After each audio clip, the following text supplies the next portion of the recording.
Habang inaayos ko ang lumang account ng nanay ko sa bangko, tinanong ako ng teller kung bakit ko raw ito muling ginagamit kahit 10 taon na itong sarado dahil, "Hello po, Ate Ann.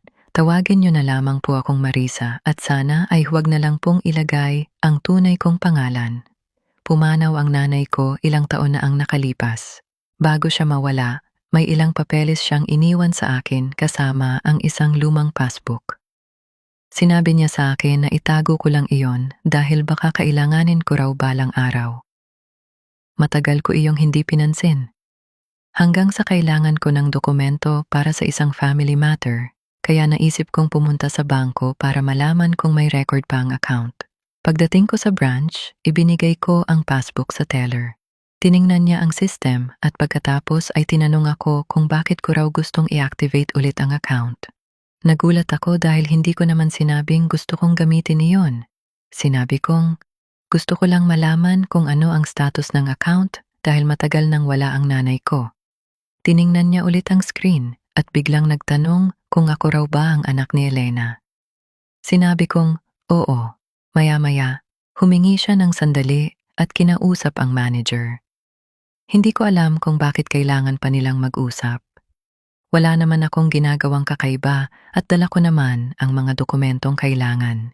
Pagbalik ng manager, hindi siya agad nagsalita.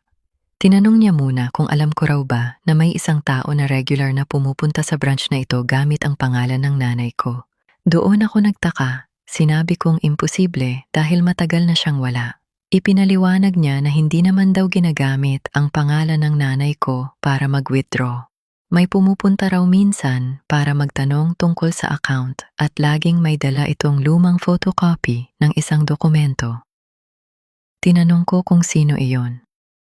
Sinabi ng manager na hindi niya pwedeng ibigay ang personal information ng tao nang walang tamang proseso.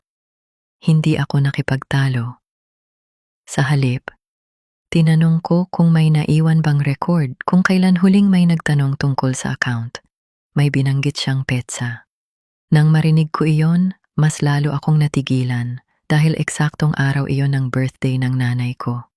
Hindi ko alam kung coincidence lang ba iyon o may ibang dahilan. Pag-uwi ko, hinanap ko ang mga lumang gamit ng nanay ko. Doon ko nakita ang isang maliit na papel na may pangalan ng isang tao at parehong petsa na binanggit ng manager. Hindi ko kilala ang pangalan. Hindi ko rin alam kung bakit ito konektado sa account ng nanay ko. Ayoko pong gumawa agad ng conclusion. Posible ring may simpleng paliwanag ang lahat. Pero ngayon, gusto ko nang malaman kung bakit may taong bumabalik sa account ng nanay ko kahit matagal na itong sarado.